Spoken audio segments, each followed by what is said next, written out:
मलाई कोफ्ता आया है सर। अच्छा, ये बिरयानी हो गई, chicken biryani. It's an honour कि आप आए, बिकॉज अराउंड 2 साल 2.5 साल से हम जानते हैं, हाँ। बट स्टिल ऐसा नहीं रहा, मतलब इंटरलिंक रहा है थोड़ा बहुत कंपनी से। मैं एक ई कॉमर्स कंपनी में काम कर रहा था एंड सर ईपी में है। लगभग सर कितना टाइम हो गया आपको? हो गया यहीं पे मैं अराउंड 1.5 ईयर। 1.5 ईयर हुआ है। थोड़ा सा जानकारी लेना चाहूंगा आपके बारे में, आपके कॉलेज लाइफ के बारे में, एंड हाउ यू बिकेम इस टाइम जो आप हैं फिलहाल। Your designation is state head of ePay later. Yes, थोड़ा सा मैं वो जानना चाहूंगा आपके बारे में, और व्यूअर्स भी जानना चाहेंगे। कॉलेज लाइफ तो यार ऐसा मतलब कुछ रहा नहीं। स्कूलिंग मतलब मैं कहूँगा बिलो एवरेज ही रही, क्योंकि पढ़ने में मैं शुरू से ही थोड़ा सा खराब था। ठीक है, तो लाइफ में कुछ इनिशियल स्टेज में ऐसे सर्कमस्टेंसेस रहे, फैमिली इश्यूज रहे, इनके कारण लगता था कि यार कुछ जो है अपना करना है, सेल्फ डिपेंड होना है। और पैसे को लेके पता नहीं एक बड़ी अलग सी एक चाहत रही है कि यार, और आई वांट कि मतलब जो मैं चाहूँ वो मैं कर पाऊँ। ठीक है, मतलब जो भी एटलीस्ट जो भी अच्छे से अच्छा अचीव करना चाहते हैं हम, गाड़ी हो, बंगला हो, ठीक है, सोसाइटी के लिए कुछ बेटर करना है, तो उन सारी चीज़ों के लिए आपको खुद को एक बार इनेबल करके बिल्ड करना रहता है। तो इसीलिए मैंने शुरुआती अपना जो है गारमेंट शॉप से मैंने स्टार्ट किया। फिर बीच में फिर मुझे लगा एजुकेशन भी ज़रूरी है, तो साथ साथ मतलब एजुकेशन भी मैंने कंटिन्यू करी, MBA कंप्लीट किया। अभी मैं LLB भी मेरा होने वाला है कंप्लीट। तो उसके साथ ही मैंने और भी बहुत सारी ऑर्गेनाइजेशंस, अगर बात करें MNCs में, डाबर है, पिरामल है, इमामी है, वॉलमार्ट है, जम्बोटेल है, तो इस तरीके की ऑर्गेनाइजेशंस में मैंने साथ में काम भी किया। तो धीरे धीरे बस अपने आप को लर्निंग देते गए, और आज भी मतलब वो सफ़र जारी है। हाँ। क्योंकि मुझे ऐसा लगता है कि जिस दिन आपने लर्निंग बंद कर दी, ठीक है, और चैलेंजेस को आपने एक्सेप्ट करना बंद कर दिया, वहीं पे आप कहीं ना कहीं स्टॉप हो जाते हो, आपका ग्रोथ जो है हाँ फ्रीज हो जाता है। हाँ। तो मेरे अंदर बस एक चीज़ है कि सेटिस्फेक्शन नहीं है मेरे अंदर। सेकेंड थिंग की लर्निंग हमेशा कंटिन्यू रखना चाहता हूँ। एंड दूसरी चीज़ क्या है कि कुछ चीज़ों से थोड़े टाइम के बाद मैं बोर होने लगता हूँ। तो होता क्या है कि जब एक चीज़ के बारे में पूरी तरीके से जान जाता हूँ, फिर मैं नए स्टेप के लिए या नए चैलेंज के लिए या नई स्किल सीखने में लग जाता हूँ। तो जब तक मैं उस स्किल को कम्प्लीटली नहीं सीख जाता, तब तक मैं उस पर पूरा ध्यान देता हूँ। जैसे ही मैं सीख गया तो फिर मैं एक बोर होने लगता हूँ, फिर मैं एक नई स्किल की तरफ आगे बढ़ जाता हूँ। तो वो करते करते धीरे धीरे मैं बिल्ड हो गया। एंड फाइनली आज की डेट में मतलब अगर मैं बात करूँ, ना मैंने कभी इंग्लिश बोलना सीखा, ना मैंने कभी कंप्यूटर चलाना सीखा, ना मैंने कोई क्लासेस वगैरह ज्वाइन करी, ठीक है, बट आज की डेट में सब करते करते धीरे धीरे स्किल्स को डेवलप करते हुए आज की डेट में एक स्टेट हेड की प्रोफाइल पे आई फील इससे भी आगे अगर मैं जाऊंगा तो उस प्रोफाइल के लिए जो भी बेसिक नीड्स हैं और जो भी रिक्वायरमेंट्स हैं, आई फील कि मैं फुलफिल कर सकता हूँ अपने स्किल्स के तौर पे। तो सर लगभग आपको कितना समय हो गया है, कितने इयर्स हो गए एक्सपीरियंस के? अराउंड अगर मैं वर्किंग की बात करूं तो अभी राइट नाउ मैं 29, but I started my career from when I was 14 years old. So at that time I was in 10th. मतलब 14 इयर्स में तो इंसान ये सोचता है कि बाइक कब दिला रहे हैं पिताजी। हाँ बिल्कुल। और कब आ रहा है मेरा गेम, कब आ रहा है मेरा प्ले स्टेशन, कब आ रहा है। गेम से आया कि प्ले स्टेशन का मुझे बहुत शौक है। इनफैक्ट मैं अगर बात करूँ तो इंडोर गेम्स में ही ज़्यादा, बाहर में गेम खेलता था तो कभी बहुत बेटर परफॉर्म नहीं कर पाया। बट ये है कि वीडियो गेम का मुझे शौक रहा, और मतलब मैंने अपनी लाइफ में 5 से 6 साल काफ़ी अच्छा वीडियो गेम को दिया। आज भी मैं बहुत शौकीन हूँ गेम्स का।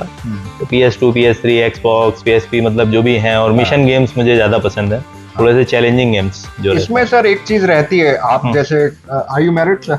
यस, आप मैरिड हैं और इवन वर्क भी चल रहा है। Yeah. तो गेमिंग वगैरह में ये रहता है कि अब यार इतना समय नहीं है, इतना वक्त नहीं है कि मैं गेमिंग को या इवन जिम को या बाहर के कोई भी एक्टिविटी को दे पाए। तो ऐसा होता है या हुआ है ऐसे चेंजेस? बिल्कुल होता है, बट ये है कि थोड़ा सा कभी कभी लगता है कि अपने लिए भी टाइम निकालना चाहिए। तो अब इधर तो मैं अगर बात करूं तो करीबन 6-7 महीने से मैं गेम वगैरह नहीं खेल पाया।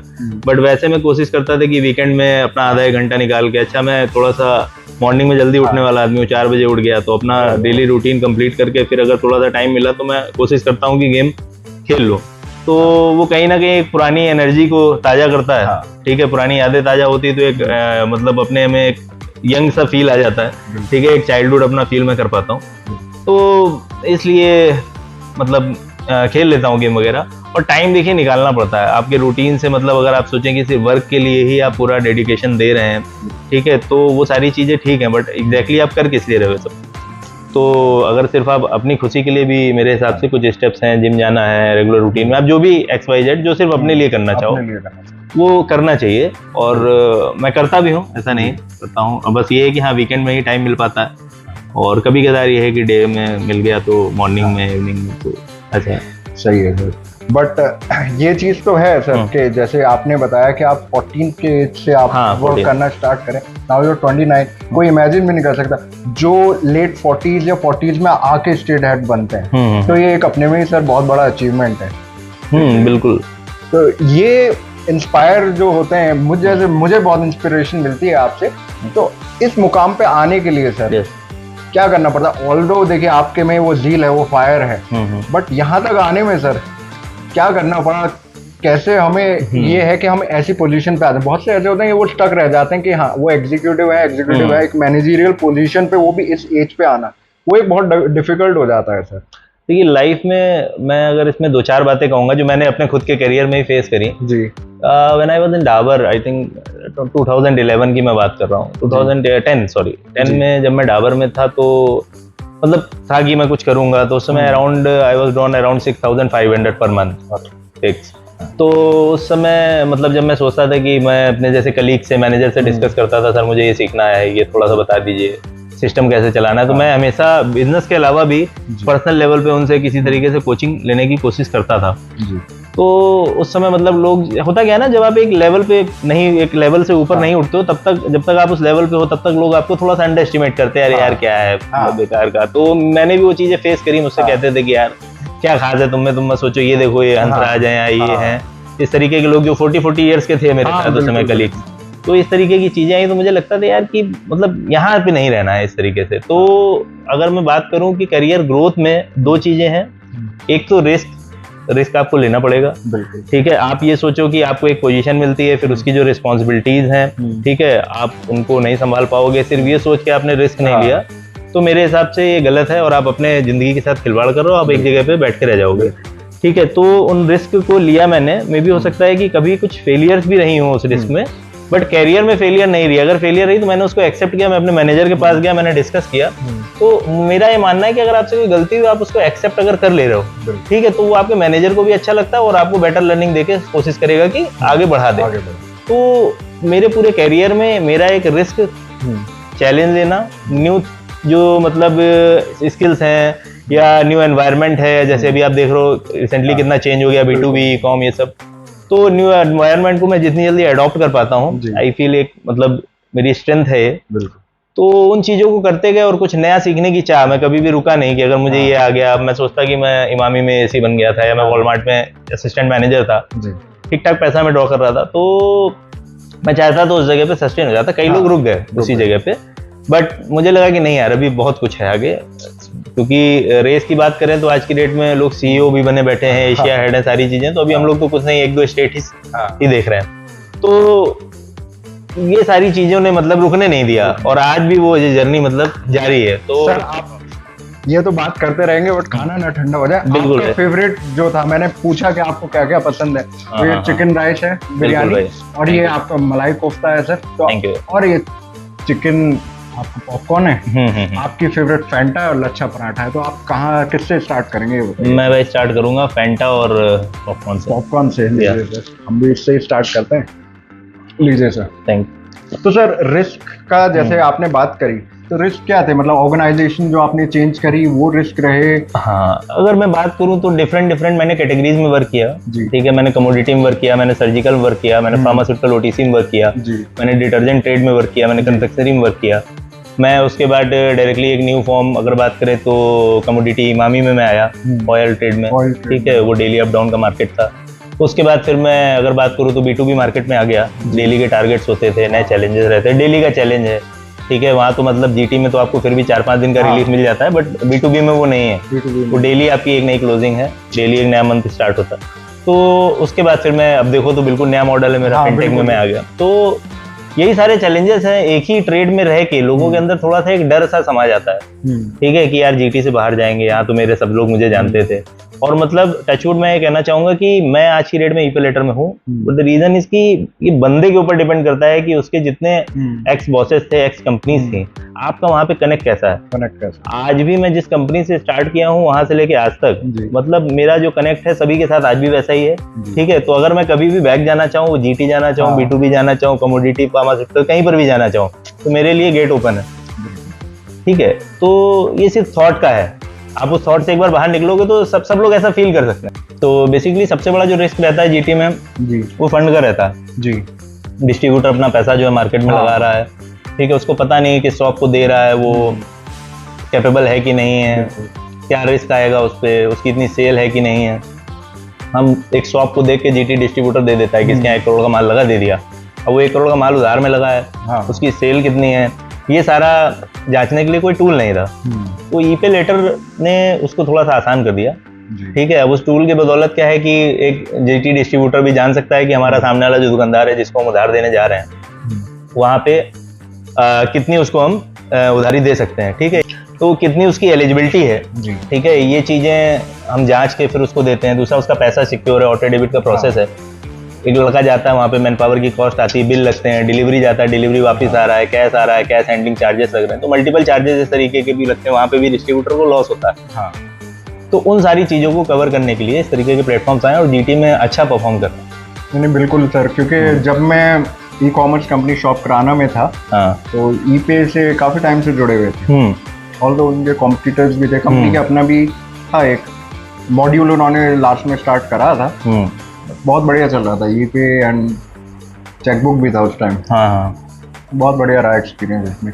तो सर जैसे आपने बॉसेस की बात करी, तो बॉस के जो आपके फेवरेट बॉसेस में से फेवरेट बॉस जो रहे उनसे आपने क्या सीखा और क्या एक ऐसी चीज रही जो आप हमेशा याद रखेंगे? मतलब टू बी वेरी फ्रैंक, वैसे तो अगर मैं बोलूँ तो मैंने अपने हर बॉस से कुछ ना कुछ सीखा है। मेरा अपने बॉस से आज तक कभी लड़ाई नहीं हुआ, डिसएग्रीमेंट जरूर रहा कुछ बातों पे, बट कभी ऐसा नहीं हुआ कि उसके बाद हम मिले नहीं और सारी चीजें, आज भी सारे बॉस मेरे कनेक्ट हैं। बट फिर भी अगर मैं बोलूँ कि कैरियर में एक बूस्ट देने में जो मेरे काम आया वो हमारे पिरामल में सुधीर द्विवेदी जी थे। पिरामल में, हाँ, तो एएसएन हुआ करते थे हमारे, तो उन्होंने मतलब लाइफ को अलग नजरिए से देखना उन्होंने सिखाया। जैसे उस टाइम मेरे पास बाइक हुआ करती थी, तो उनका कहना था, मतलब उन्होंने देखा कि मेरे अंदर थोड़ी एनर्जी, मैं आगे बढ़ना चाहता हूँ, तो उन्होंने मुझे सजेस्ट किया कि यार ये बाइक लेके तुम सोचोगे कि तुम कभी कर जाओगे, तुम्हें उस क्राउड में आना पड़ेगा, ठीक है भाई। अगर आप चाहो कि अगर आपको मर्सिडीज वाले से दोस्ती करनी तो जाहिर सी बात है आपके पास एटलीस्ट जो है फॉर्च्यूनर तो होनी चाहिए, ठीक है। तो उस तरीके की बातचीत वो किया करते थे। तो उन्होंने मतलब अगर मैं बात करूँ तो प्रोफेशनल स्किल्स को तो मेरे डेवलप किया ही किया, उसके अलावा पर्सनल लेवल पे, ठीक है, ग्रूमिंग पे, ठीक है, इन सारी चीज़ों पे उन्होंने मुझे वर्क करना सिखाया और पर्सनालिटी किस तरीके से मतलब डेवलप की उन्होंने मेरी। अगर बात करूँ, मैंने कार ली उनके कहने के बाद और उसका एडवांटेज मैंने देखा, at that time I was on around 23,000 per month, और अगर आज मैं बात करूँ तो मैं 600% ग्रोथ पे हूँ, ठीक है। तो मुझे कहीं ना कहीं मतलब उनका गाइडेंस मेरे बहुत काम आया, आज भी मैं कभी कभी उनसे सलाह ले लेता हूँ। तो सुधीर सर को मैं बोलूँगा।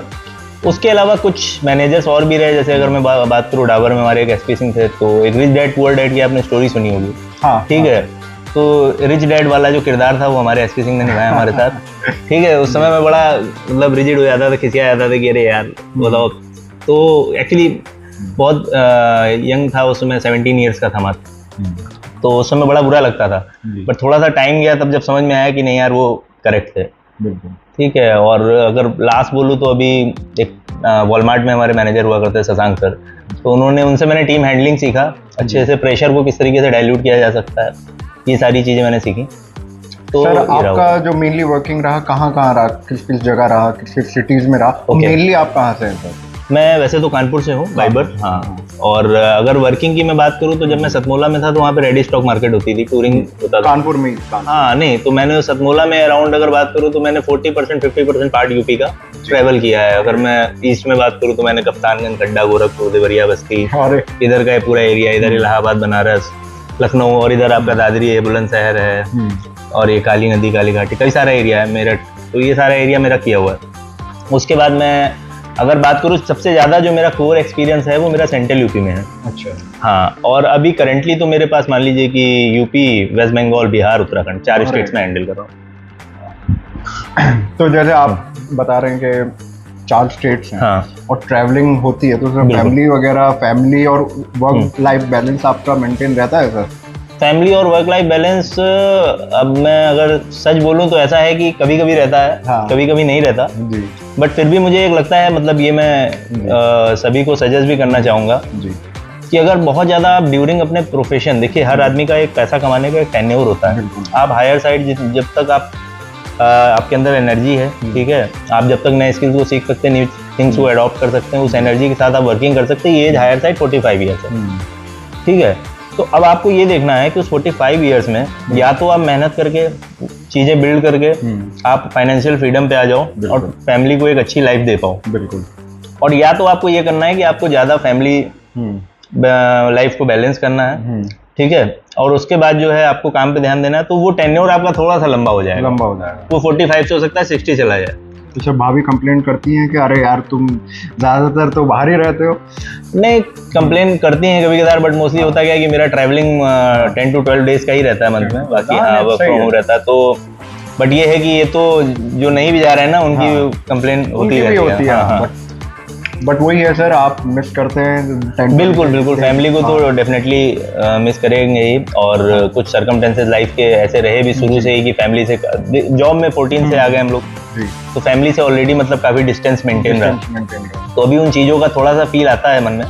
बट आई फील कि मतलब एक दिन कुछ चीजें अच्छी बिल्ड कर पाएंगे हम, तो देन उसके बाद फिर से एंजॉय करेंगे, कोई दिक्कत नहीं। सर ये हो जाएगा ठंडा, मैं आप मलाई कोफ्ता भी उतार लेता हूँ। मेरे साथ अराउंड 15 साल हो गया ये करते करते, तो अब उस स्टेज पे आके मतलब मैं कुछ भी देखता हूँ तो मुझे देख के ही पेट भर जाता है बाहर का। तो मैं इसीलिए बहुत लाइट कोशिश करता हूँ खाऊं। ऑलमोस्ट मैं इधर जंक फूड कम्प्लीटली अवॉइड कर चुका हूँ जी। हल्का फुल्का फिर भी चूंकि बाहर रहना है तो वो हो ही जाता है। अगर घर में हूँ तो घर में अगर मुझे सिर्फ अरहर की दाल मिल जाए, उसके साथ में कोई मिक्स वेज या कुछ भी, भिंडी की सब्जी या नॉल कुछ भी मिल जाएगा जी, तो वो मेरे लिए पर्याप्त है। खाने में मेरे प्लेट में जितनी कम चीजें होंगी मैं उतना ज्यादा अच्छे से खाता हूँ। सही है सर, वो ही डाइट अपनी है ना, थोड़ा बहुत ट्रैवलिंग में हो जाता है, बैलेंस भी करना जरूरी है। आपकी सब वीडियोज भी देखता हूँ मैं, और काफी टाइम पहले आपने यूट्यूब चैनल स्टार्ट किया था सर, लगभग कितना समय हो गया होगा? अराउंड 1 साल पहले मैंने लास्ट वीडियो डाला था। उसके बाद बहुत सारी चीज़ों में मैं इधर इन्वॉल्व हो गया, वर्क को लेकर काफ़ी वर्क प्रेशर, और तो इसलिए इधर डाल नहीं पाया। और थोड़ा सा हेजिटेशन रहता है, नया नया जब आप स्टार्ट करते हो, ठीक है, हम लोग मार्केट में तो बहुत अच्छा बोल लेते हैं, बट कैमरे के सामने बोलना वो एक बिल्कुल डिफरेंट। हाँ सर, काफ़ी टेक्स्ट हो जाए बट आदमी को बोलना जरूर चाहिए, बिल्कुल, क्योंकि इन दी एंड सर ये है कि धीरे धीरे आप अपनी वीडियोस खुद देखेंगे, खुद एडिट करेंगे, उसके बाद ही होता है। तो कर करके अब था क्या कि मेरा एक्चुअली वीडियोस बनाने का प्लान ये था कि यार यूथ में मैं बहुत ज्यादा इस समय देख रहा हूँ कि एक होड़ मची हुई है जी। सबसे ज्यादा अपने इंडिया में क्या है कि हम सब एक दूसरे को देख के उसके पीछे भागते हैं। जैसे अगर याद होगा कि हम लोग छोटे थे तो एक IBPS का वो आया था क्रेज। अच्छा, IBPS बैंकिंग, बिल्कुल सब तो अब भी है, हाँ वो कर रहे थे। उसके बाद आपने देखा होगा B.Ed का आया, BTC का आया, सबने कर डाला, ठीक है, MBA का आया, B.Tech का आया, ये सब एक क्रेज आता है इंडिया में, और उसके बाद सब वो करके बैठ जाते हैं। प्रोडक्शन इतना हो जाता है कि उसकी जो है खपत, वैल्यू खत्म हो जाती है, वैल्यू खत्म कर देते हैं। तो ये एक, अब जैसे इस समय मैं देख रहा हूँ यूट्यूब में जैसे लोगों को बहुत ज्यादा इंस्पिरेशन मिल रही है, आजकल हर आदमी फाउंडर बनना चाह रहा है। सेकंड थिंग, हर आदमी जो है वो IAS बनना चाह रहा है, बिल्कुल ठीक है, UPSC बिल्कुल जो है इतना यूट्यूब में वीडियो डाल के।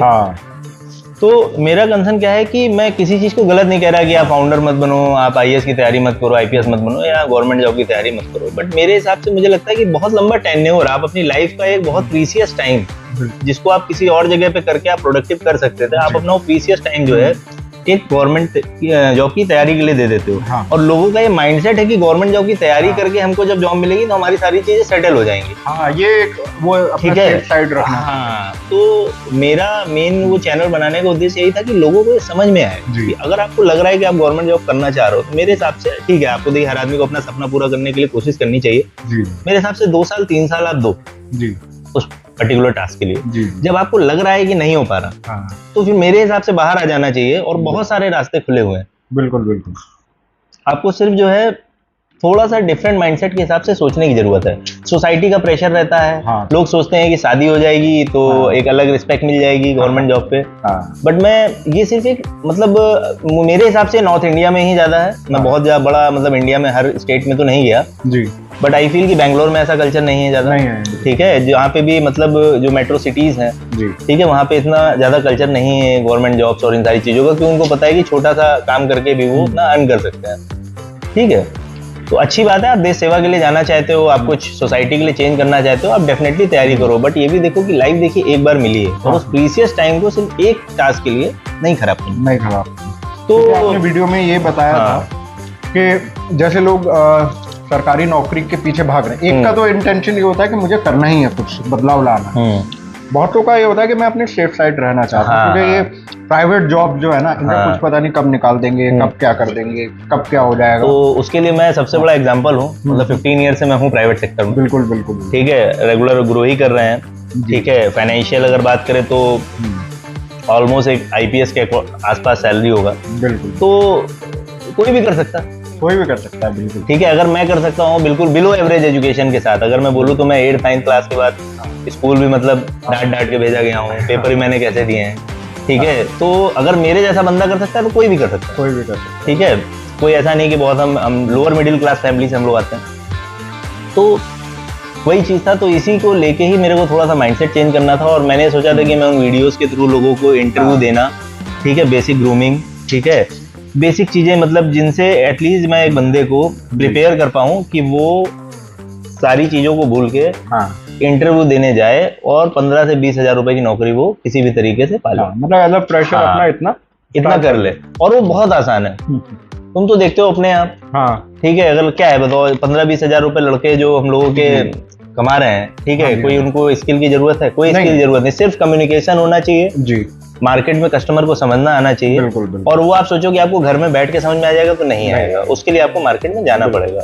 ये मुझे सबसे बड़ा चैलेंज, मतलब ये आई फील, मतलब ये अगर कह दे कि एक तरीके से गॉड गिफ्टेड कह लो, मतलब ये चैलेंज मुझे वो बचपन में ही समझ में आ गया था कि अगर वास्तव में आपको बाहर निकल के पैसा कमाना, तो आपको लोगों को समझना आना चाहिए, कम्युनिकेशन, अपनी बात को कम्युनिकेट करना आना चाहिए।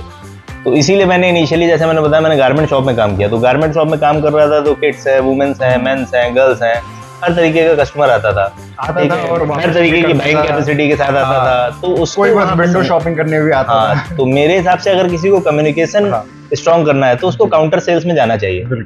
वो गारमेंट हो, मोबाइल शॉप हो, आपका वुमेन एसेसरीज हो। मेरे हिसाब से जहाँ पे वुमेन एसेसरीज है, वहां से ज्यादा अच्छा कम्युनिकेशन स्ट्रॉन्ग हो सकता है बंदे का। वो तो है, और सेल्फ ग्रूमिंग तो डेफिनेटली इंक्रीज हो जाएगी।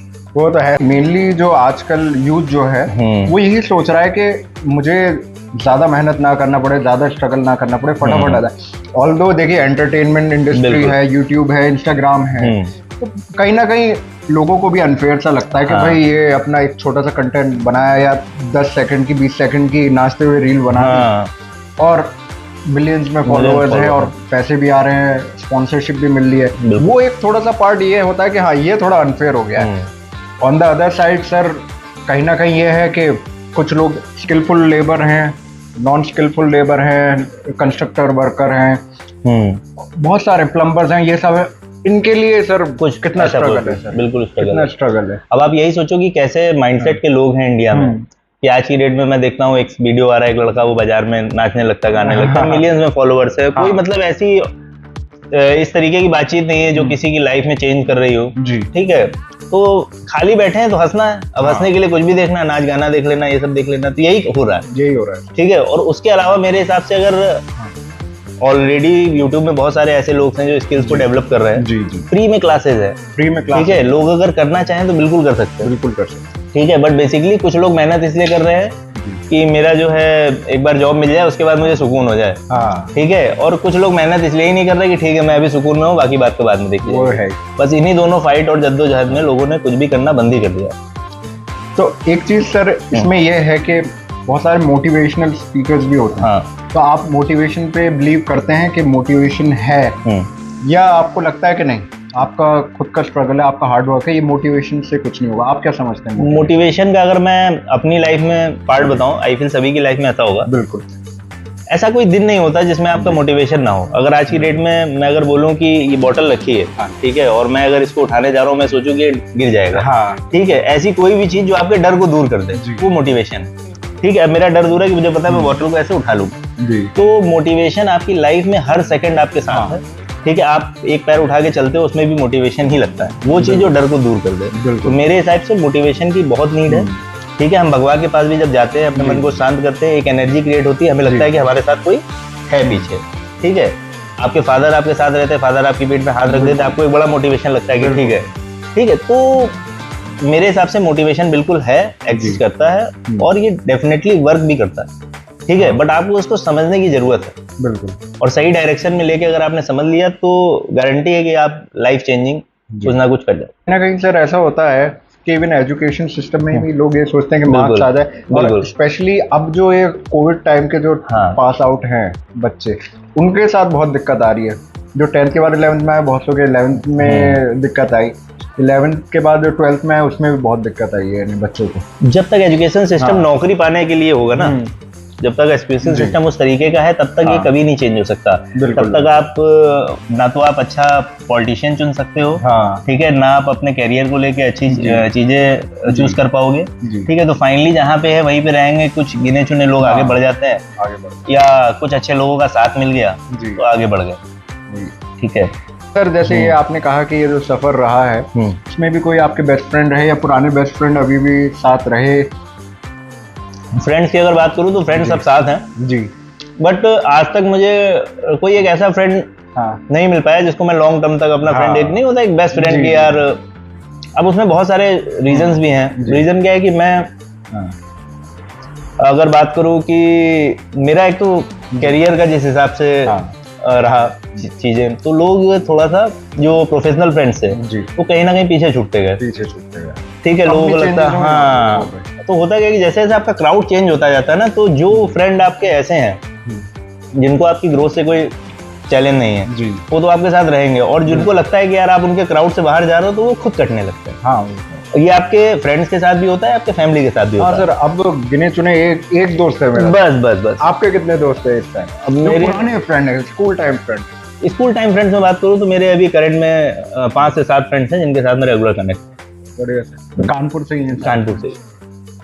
बाकी फ्रेंड्स की अगर बात करें तो हम लोग सेल्स में हैं जी, और अराउंड अगर मैं बात करूँ तो पूरे वर्ल्ड में मेरे कम से कम 2000 दोस्त होंगे। अरे वाह, ठीक है। तो बट ये है कि रेगुलर कनेक्ट जो है, जिनसे मैं बात करूँ कि डेली मेरी बातचीत हो जाती है, तो ऐसे 4-5 अपने फ्रेंड्स हैं।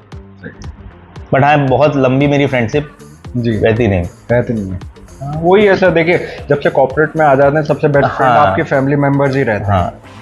क्योंकि पहले तो फ्रेंड का ये होता था घूमने चल रहे हैं, खाने पीने चल रहे हैं, क्रिकेट खेल रहे हैं, अब वो वाली बात नहीं रही है। बिल्कुल। अब हर आदमी बिजी है। मोबाइल एक तो सबसे बड़ा टूल एक ऐसा आ गया कि अब लोगों ने साथ में टाइम जो है काटना ही बंद कर दिया। अभी मैं बिगीज में बैठा था जी, तो बिगीज में मैं यही देख रहा था कि कई सारे बच्चे आए हुए थे, ठीक है, हम थे और संदीप और 1-2 लोग और भी थे जी। तो बिगीज में मैं देख रहा था कई सारे बच्चे, 5-6 लड़के लड़कियां और भी कपल्स बैठे हुए थे, और मैंने देखा थोड़ी देर की उनकी बातचीत, उसके बाद सब अपना फोन पे लगे थे। तो वो कहीं ना कहीं डिस्ट्रैक्शन क्रिएट कर रहा है, जो रिलेशनशिप को कहीं ना कहीं स्ट्रांग होने ही नहीं देता किसी भी लेवल पे। वो फ्रेंडशिप हो गई, या आप सब साथ रहे, खेलें कूदें, वो सब चीजें खत्म हो गई हैं। बस एक स्टेप जो है वो खत्म हो गया, एक सीढ़ी खत्म हो गई है इंसान पूरा। पहले हम लोग घर से निकल जाते थे भाग के, बिल्कुल क्रिकेट खेलना है, साइकिल चलानी है, ठीक है। अब वो चीजें नहीं है। मैं देखता हूँ बच्चों को घर में गेम देख रहे हैं, यूट्यूब में देख रहे हैं। हम लोगों के समय में वो चीजें होती नहीं थी। मैंने फर्स्ट मोबाइल भी जो अपना लिया था वो लिया था 2011 में, ठीक है। तो अब आज की डेट में बच्चे 2 साल के होते हैं, उनको फोन चाहिए तो देखना है। तो बचपन से ही बच्चे उस तरीके से डलते चले जा रहे हैं कि बच्चा रिजर्व होता जा रहा है, और वो रिजर्व हमको लग रहा है वो सोसाइटी से तो रिजर्व है, बट बेसिकली फोन में पूरी दुनिया से कनेक्टेड है, वो है। तो वही है, इंसान कहीं ना कहीं आपने जैसे कहा कि कम्युनिकेशन स्किल्स जो है उससे भी बिल्ड होती हैं, बट एक शाइनेस रहती है फिर भी इंसान, बिल्कुल, कि मैं अगर ऐसे ग्रुप ऑफ पीपल के साथ हूँ जो मेरे तरह है तो मैं उनसे आराम से बात कर लूंगा, बट अगर मैं बाहर निकला और एक अलग कल्चर के लोगों के साथ बैठा तो वहां थोड़ी दिक्कत हो जाएगी। बिल्कुल, मेरे हिसाब से ऐसा रहा, मेरे साथ भी पहले रहता था। जैसे कोई बहुत रिच है या मुझे लगता था यार मुझसे कुछ चीजों में बेटर है, तो मैं कभी जाता था तो बड़ा मतलब शाय, मतलब बड़ा निगेटिव फील होता था, आई कांटेक्ट नहीं कर पाता था।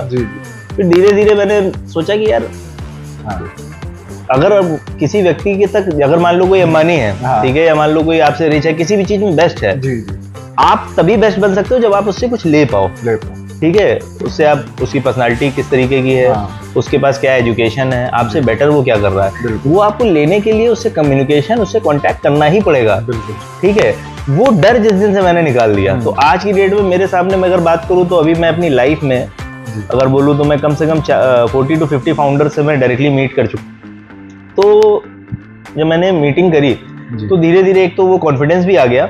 दूसरी चीज क्या है कि वो ऑटोमेटिकली फिर उस क्राउड में जाने के लिए जो स्किल्स और जो थोड़ा सा थॉट प्रोसेस, बॉडी लैंग्वेज, जो भी चीजें चाहिए वो धीरे धीरे आपके अंदर ऑटोमेटिकली बिल्ड होती जाती हैं। फिर जब आप किसी से भी मिलते हो तो आपको ये फील ही नहीं होगा कि भाई मेरे पास जो है 10 लाख की गाड़ी है और मैं 1 करोड़ की गाड़ी वाले से मिल रहा हूँ। ठीक है, क्योंकि जो ज्ञान है आपका, जो एजुकेशन है ना, वो कहीं ना कहीं आपका सब कुछ बराबर कर देता है, उसको आप पैसे से नहीं तोल सकते। बिल्कुल।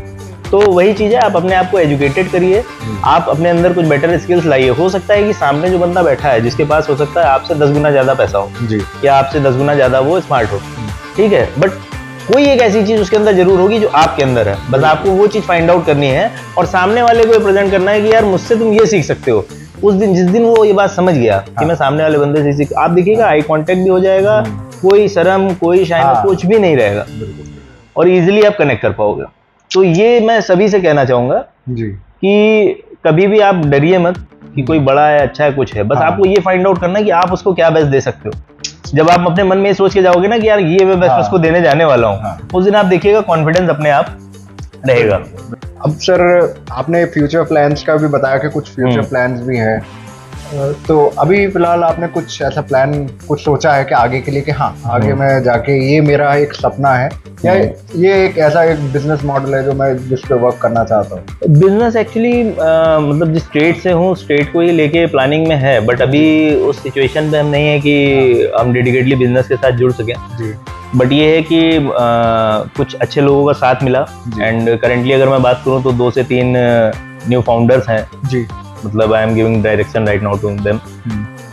दे are working in logistic field, they are working in B2B grocery field, cash and carry, ठीक है, और also they guys are working in some tech products, ठीक है। तो अभी जो है मैं इस तरीके से कुछ फाउंडर्स को डायरेक्शन दे रहा हूँ जी एंड अच्छे से चीज़ें ड्राइव भी हो रही हैं।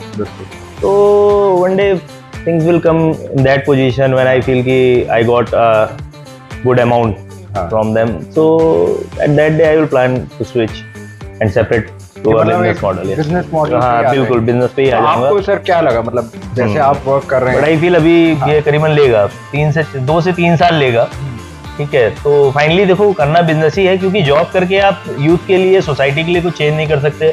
कोई बेटर सर्विस करके या कुछ आप इजी टू यूज प्रोडक्ट बना रहे हो तो सोसाइटी का कोई प्रॉब्लम सॉल्व कर रहे हो, तो उसके लिए आपको बिजनेस में आना ही पड़ेगा। तो उसी के लिए ही तैयारी जारी है और 2 से 3 साल के अंदर आप लोग देखेंगे कि कुछ बेटर आप लोगों को चीजें सामने। बिल्कुल। तो आपने जैसे कहा कि बिजनेस और इसमें काफी फर्क होता है, इन दी एंड बिजनेस एक ज्यादा बेहतर रहता है, इसमें भी सर रिस्क होते हैं। बिल्कुल। और कहीं ना कहीं मैंने ये देखा है कि रिस्क इतने ज्यादा होते हैं कि आपका प्रॉफिट कम और लॉस ज्यादा होता है। बिल्कुल बिल्कुल। खैर स्टार्टिंग में भी होता है बट लास्ट में भी आपको ऐसा लगता है कि बहुत जबरदस्त रिस्क है। बिल्कुल। तो आप उस रिस्क फैक्टर को कैसे आप देखते हैं? इनिशियल डेज में देखिए ये चीजें तो फेस डेफिनेटली करनी पड़ती हैं, और जो बर्निंग या लॉसेज होते हैं ये भी देखो एक तरीके का माइंडसेट है, ठीक है, कि लोग सोचते हैं कि मैंने एक बिजनेस स्टार्ट किया यार, इस महीने मेरा 3 लाख रुपए का नुकसान हो गया यार, 6 महीने मैंने 20 लाख रुपए नुकसान कर दिया। मेरे हिसाब से उसको आप नुकसान ना समझ के आप इन्वेस्टमेंट समझो, ठीक है। जिस दिन आप उसको इन्वेस्टमेंट की नजर से देखने लगोगे, उस दिन जो प्रोडक्टिविटी आपकी खत्म हो रही थी, लॉस सोच के निगेटिविटी क्रिएट हो रही थी, आपकी प्रोडक्टिविटी को कहीं ना कहीं वो हार्म कर रहा था, वो तुरंत बदल जाएगा, ठीक है। तो उसको लॉस की जगह आप इन्वेस्टमेंट के तौर पे सोचिए, ठीक है। और रिस्क तो है ही, बट आज की डेट में सबसे अच्छा अपने पास एग्जांपल क्या है कि इंडिया में इतने ज्यादा स्टार्टअप, इतनी ज्यादा कंपनीज, इतने बड़े बड़े बिजनेसमैन, बहुत सारे बिजनेस स्टार्ट हुए, खत्म हो गए, ठीक है। तो हम उनकी फेलियर से सीख सकते हैं। कल की डेट में डिजिटल मीडिया नहीं था, सोशल मीडिया नहीं था, तो हमें क्या था कि हम किसी की फेलियर्स को जान ही नहीं पाते थे। आज हमारे पास ओपन मार्केट है, हम ये समझ सकते हैं कि किस रीजन के कारण ये बिजनेस फेल हुआ, तो हम एटलीस्ट वो जो कदम है हम फूक के रखेंगे कि यार सामने वाली इंडस्ट्री में ऐसे ऐसा हुआ था तो यार ये हो गया। तो हमें ये है कि हम दूसरों की फेलियर से सीखते जाएं और अपनी फेलियर से एक लर्निंग लेते जाएं, ठीक है। दोनों ही चीजें करते रहेंगे तो देखिए चांसेस तो फिर कुछ भी हो सकता है, ठीक है। बट कंसर्न क्या है कि हम ये सोच के कि ऐसा हो जाएगा हम कुछ करें ना, फिर तो कुछ नहीं हो सकता। तो हमें तो ये देखना है कि चांसेस कहाँ पे हैं। 2 रास्ते हैं ना। बिल्कुल। तो अब उसमें से 2 रास्तों में हमें इधर भी जाना है, इधर भी जाना है, और हम ना जाके यहीं खड़े रहे। हाँ, तो कहीं नहीं जा रहे आप, कोई फायदा ही नहीं, आप टाइम वेस्ट कर रहे हैं। बिरयानी बहुत बढ़िया लगती है। तो आप करी वाला चीज ज्यादा खाते हैं या राइस ज्यादा खाते हैं? एक्चुअली मुझे अगर नॉनवेज की मैं बात करूँ, तो नॉनवेज में मैं मटन में जो है मुझे सिर्फ कीमा अच्छा लगता है। जी जी जी। ठीक है। फिश में मैं सैल्मन मुझे बहुत पसंद है, और रोस्टेड सैल्मन, राइट ने। एंड बिरयानी में अगर मैं बात करूँ तो सबसे बेस्ट जो मुझे लगता है वो पॉपकॉर्न चिकन बिरयानी बॉक्स लगता है। अच्छा, ठीक है। KFC। हाँ, KFC। हाँ। और बाकी एक्चुअल में है क्या कि हर जगह पे वो टेस्ट मिल नहीं पाता बिरयानी का। हर जगह के स्पाइसेस अलग अलग है, तो कभी बिरयानी को किसी एक पर्टिकुलर शॉप को लेके मैं अपना इंटरेस्ट नहीं क्रिएट कर पाया। वो चावल तक अलग होते हैं। हाँ, टेस्ट मैंने सब कुछ किया है, बट अब इतना ट्रैवलिंग और सारी चीजें करने के बाद थोड़ा सा हेल्थ कॉन्शियस भी हो गया। तो अब बहुत लिमिटेड कर दिया मैंने फूड में। जी। सब कुछ नहीं खाना है, कुछ चीजों पे ही है वो चल रहा है। इनफैक्ट मैं कोशिश कर रहा हूँ, पूरी कोशिश में हूँ, मैं किसी भी तरीके से वीगन हो जाऊँ, फ्रूट्स पे डाइवर्ट हो जाऊँ। ये भी एक सर बहुत डिफिकल्ट वो है सिचुएशन। तो ये वीगन में ये होता है कि आप दूध नहीं पी सकते या डेयरी का प्रोडक्ट नहीं ले सकते, इवन बेल्ट भी आप वैसे नहीं लगा सकते। बट इनिशियली मैं पूरा जो है फ्रूट्स से ही स्टार्ट करूंगा, धीरे होगा। बट ये है कि मेरे हिसाब से हो जाना चाहिए, क्योंकि आज की डेट में लाइफस्टाइल ऐसी है, खान पान बाहर का ऐसा है कि आपको ये जितनी जल्दी आप ये सोच लो उतना बेस्ट है। सर देखिए, अभी भी वेजिटेबल वगैरह के लिए ये बताते हैं, जैसे इवन एक वेजिटेबल और इन्हें उगाने के लिए, कल्टीवेशन के लिए भी कितने सारे कीड़े हो गए या स्क्वायरल्स हो गए या बहुत सारे मतलब जानवरों को भगाना या मारना पड़ता है। और इवन ऑर्गेनिक का तो सर इंडिया में अभी बहुत मुश्किल है, बहुत मुश्किल है, आपको कुछ पता ही नहीं। और वो पेस्टिसाइड्स वगैरह और ये सब चीजों का भी बहुत होता है। इवन नॉनवेज का भी है सर, आपको नहीं पता क्या है, हेल्दी है वो जानवर या नहीं है। लेबलिंग जो होती है सर, व्हाइट लेबलिंग हो रही है बस कुछ पता नहीं है हमें कि ये ब्रांड पे ट्रस्ट करके आदमी खा रहा, हाँ ले रहा। जी। ऑयल्स पे आपका क्या है सर? जैसे ऑयल वगैरह बहुत कॉन्शियस हो जाते हैं लोग के जी, मोस्टली ये होता है कि सरसों का तेल हमारे यहाँ यूज हो रहा है या नहीं, हम रिफाइंड यूज कर रहे हैं। मैं तो ऑयल इंडस्ट्री में मैं था। जी। तो अगर हम बात करें कि पहले हम लोग यहाँ कड़वा तेल खाया जाता था। कड़वा तेल कौन सा? सरसों का तेल। हाँ, कड़वा तेल, उसको हम लोग ईस्टर्न यूपी साइड जाओगे तो कड़वा तेल कहते हैं उसको, बुंदेलखंड वगैरह में। जी। तो सरसों का जो तेल खाया जाता था, पहले तो लोग उतनी मेहनत करते थे, लोग कार में नहीं घूमते थे, साइकिल से चलते थे, घर में एसी नहीं होते थे, पसीना उतना निकल आता था। ठीक है, मतलब लेग वर्क और फिजिकल एक्सरसाइज और फिजिकल रूटीन जो थे ये ज्यादा थे। जी। तो उस रीजन से लोग उसको अच्छे से डाइजेस्ट कर पाते थे। आज की डेट में वो चीजें हैं नहीं। दूसरी चीज है क्या कि इतना रिफाइन, लोगों को इतना पतला थिन खाने की आदत हो गई है। हेयर ऑयल से सोच लो, पहले हम लोग सरसों का तेल लगा लेते थे, आज की डेट में जितना थिन मिल जाए, लिवॉन मिल जाएगा, हेयर एंड केयर मिल जाएगा, तो हम लगाते हैं। इसी तरीके से खाने पे भी लोगों को जितना थिन मिल जाए, वो नहीं होता, बहुत लोगों को हजम नहीं होता है। इतना केमिकल प्रोसेस करके उसको रिफाइन किया जाता है कि आज की डेट में सरसों का तेल जो है वो हम लोग शुद्ध खा भी नहीं पाए। बहुत कम लोग हैं जो गाँव से कनेक्ट हैं, वो लेके आ रहे हैं तो खा रहे हैं। बट रीजन क्या है कि अगर हम अपना डेली रूटीन में फिजिकल एक्टिविटीज को नहीं बढ़ाएंगे तो हम कोई भी ऑयल खाएंगे तो इफेक्ट करेगा ही करेगा। बट मेरे हिसाब से फिर भी मैं प्रेफर करूंगा कि लोगों को सरसों का तेल खाना चाहिए। ठीक है, क्योंकि सोयाबीन मतलब बहुत ज़्यादा साइंटिफिकली तो मुझे भी उनके चीज़ें क्लियर नहीं है, बट सोयाबीन या पाम ऑयल या राइस ब्रान ऑयल, बहुत सारे जो ये ऑयल्स वगैरह हैं अभी मार्केट में, तो ये कहीं ना कहीं हार्म कर रहे हैं। बहुत सारी मतलब स्टडीज भी आई होंगी, आपने देखा होगा कि सोया खाने से जोड़ों के दर्द हो रहे हैं। ठीक है, कैंसर बढ़ रहा है। ठीक है, तो इस तरीके की जो भी रिसर्च है, मैं मतलब बहुत ज़्यादा साइंटिफिक रीजंस का तो मुझे आइडिया नहीं है जी। तो मुझे ऐसा लगता है कि लोगों को स्विच करना चाहिए। बिल्कुल ठीक है, क्योंकि सर देखिए ऑयल्स वगैरह का ये चीज हो गई है कि हमारी देखिए खान पान में रिफाइंड शुगर्स भी बहुत ज्यादा हो गया। तो शुगर वगैरह हमने इन्वेंट करी है, ये कोई ऐसा नहीं है, नेचुरली अकरिंग चीज है। और इवन ये ऑयल वगैरह ये रिफाइंड इतना कर करके हमें नहीं पता कि कितना ये हमारे हेल्थ के लिए और फैट्स कितना है इसमें, तो वो बड़ी दिक्कत है। जो भी है वो ज्यादातर यही कहते हैं कि जो आपके स्टेट में या आपके आसपास जो है जिसकी प्लांटेशन ज्यादा हो, जैसे सरसों की है तो सरसों का आप तेल सबसे ज्यादा कहते हैं। उसके अलावा ऑलिव ऑयल का बहुत चलन है इस टाइम, ऑलिव ऑयल का है, सनफ्लावर ऑयल का है। अब ये इतने महंगे ऑलिव ऑयल वगैरह देखिए, ये तो सब मॉडर्न कल्चर, वेस्टर्न कल्चर को लोग अपनाना चाह रहे हैं। ठीक है, वो देखते हैं कि यूएस में वो हल्का सा ऑलिव ऑयल डाला, ब्लैक पेपर पाउडर डाला, फिश को फ्राई किया और खा लिया। तो ये सिर्फ जो है अपने आप को मॉडर्न दिखाने का तरीका है कि हम ऑलिव ऑयल से खाना बना रहे हैं। वही है सर, 2,500-3 हजार रुपए का 5 लीटर, वो भी पॉमिश ऑयल आता है उसका। इतना महंगा कौन लेगा, और लोग ले रहे हैं। वो एक ब्रांड अपने आप को एक थोड़ा सा क्राउड से डिफरेंट ले जाने के लिए। आप देखोगे तो कई लोग अपने बाथरूम में भी पहले डव साबुन रखते थे, जो थोड़ा सा अपने को प्रीमियम क्लास मानते थे। अब आज की डेट में डव साबुन हर जगह आ गया, मास रेंज में आ गया है। तो अब लोग यामा डेविल्स और इस तरीके के जो महंगे साबुन और जो इम्पोर्टेड सोप्स आ गए हैं मार्केट में, तो उस तरीके की चीजें रख रहे लोग हमारे मार्केट में जाएं। तो लोगों को बेसिकली शो ऑफ का बहुत इस समय ट्रेंड चल गया है, कि मैं किसी भी तरीके से अपने आप को दिखाऊं कि मैं बहुत मॉडर्न हूँ।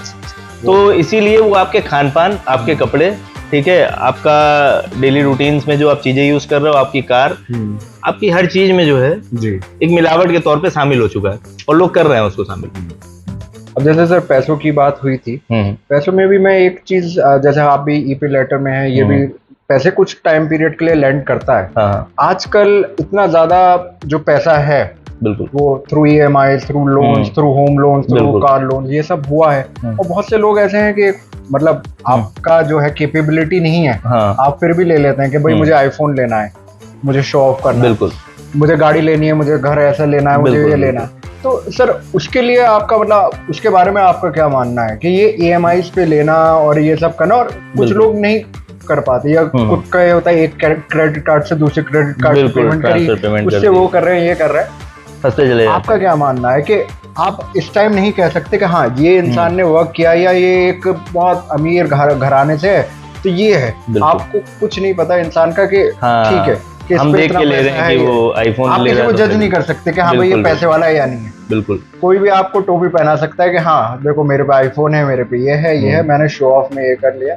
इसमें पहले तो मेरा एक सजेशन है कि लोगों को बेटर फाइनेंशियल प्लानिंग को लेके थोड़ा सा एजुकेशन में पार्ट देना चाहिए जी, ताकि आप बच्चों को बचपन से ही फाइनेंशियल प्लानिंग्स को लेके जो है अवेयर रहे। बिल्कुल ठीक है, यूट्यूब में ऑलरेडी ऐसे बहुत सारे इन्फ्लुएंसर्स हैं जो फाइनेंशियल प्लानिंग वगैरह के बारे में समझा रहे हैं जी। तीसरी चीज क्या है कि कभी सिर्फ शो ऑफ करने के लिए और लोगों को दिखाने के लिए मत करो। ठीक है, पॉकेट तो डेफिनेटली, मतलब आपका पॉकेट अगर अलाउ कर रहा है आप सब करो। EMIs का अगर मैं बोलूँ तो मैं जो कैलकुलेशन करके चलता हूँ, मतलब अगर मैं बात करूँ, मैंने जो फर्स्ट लोन लिया था वो लिया था 2013 में। तो सॉरी 2013 नहीं, 2010 में फर्स्ट लोन मैंने लिया था, बाइक मैंने ली थी जी। तो उसके बाद से मैं अभी बहुत सारी EMIs वगैरह मेरे पास भी हैं, बट आई फील कि आपको जो आपकी इनकम है, अगर आप उसका 40% पार्ट अगर आप EMI में जा रहा है तो नो इशू। ठीक है, 40% पार्ट, 40% से फिर अगर एक्सीड कर रहा है तो फिर कहीं ना कहीं चैलेंज आएगा। ठीक है, तो और अगर आप एडवांस या कैश पे ले पाते हो तो वो तो बहुत अच्छी बात है। ठीक है, बट फिर भी अगर EMI पे आप जा रहे हो तो 25 to 40% के बीच में अगर आप हो अपनी इनकम के, तो आई थिंक चल सकता है। हाँ, और बहुत ज्यादा दिखावा करना और ये सारी चीजों में मतलब ओवरलोड हो जाना, स्पेशली यूथ में ये हो गया है बहुत ज्यादा कि वो ना तो वर्क करना चाहते, बिल्कुल एक शॉर्टकट में ये सब चीजें शो ऑफ करके अपना, बिल्कुल ये है कि दूसरों को दिखावा ही कर दो कि मैं हूं नहीं, बट दिखावा ये चीज होता है। बेसिक चीजें हैं, जरूरी है। देखिए आपको अब कुछ इन्वेस्टमेंट अपने लिए होते हैं। अगर आपके पास फोन नहीं है, ठीक है, आपके पास बाइक नहीं है, या जो बेसिक जो एक रिक्वायरमेंट है आज की डेट में, आप मार्केट में जाओगे, ऑफिस जाओगे, कहीं पर भी जाओगे, तो कुछ बेसिक रिक्वायरमेंट्स है, देखिए वो आपका फुलफिल होना जरूरी है। ठीक है, आप आईफोन लो, आप मैक लो, आप कुछ लो, बट आपको ये देखो कि उसका यूटिलाइजेशन आपकी लाइफ में क्या है। बिल्कुल ठीक है, अगर आपको लगता है कि आज आप सैमसंग का फोन यूज कर रहे हो और आज आप 20,000 कमा रहे हो, कल की डेट में आप आईफोन लेके अगर आपको लग रहा है कि आप अपनी इनकम में 10,000 15,000 रुपए का आप ग्रो कर पाओगे, ठीक है, कुछ एडिशनल आप अर्निंग कुछ बढ़ जाएगी, ठीक है, तो मेरे हिसाब से डेफिनेटली आपको जाना चाहिए। और या तो आपका इनकम के रिसोर्सेज ऑलरेडी इतने हैवी है कि वो आपके अंडर 40% अप टू 40% में अगर आ रही है EMI कॉस्ट, तो डेफिनेटली आपको लेना चाहिए। बिल्कुल सही, ठीक है, तो मेरी साइड से इतना ही है। बाकी उरूज को जो है मैं 2-2.5 साल से जानता हूँ। ठीक है, बहुत एनर्जेटिक बंदा है। ठीक है, तो जो भी लोग इस वीडियोस को देख रहे हैं और अगर उन्होंने भी अपनी लाइफ में कुछ स्ट्रगल किया है, उनके पास भी कुछ गुड और बैड एक्सपीरियंस रहे हैं, तो मेरे हिसाब से उरूज को आप कमेंट में जो है बताएं और उरूज आपको कनेक्ट करेंगे, आपको बुलाएंगे। ठीक है, आप भी अगर अपनी थॉट शेयर करना चाहते हो तो डेफिनेटली करें। आई फील कि ये बेस्ट पॉडकास्ट बनने वाला है। ठीक है, तो please like share and subscribe. Thank you.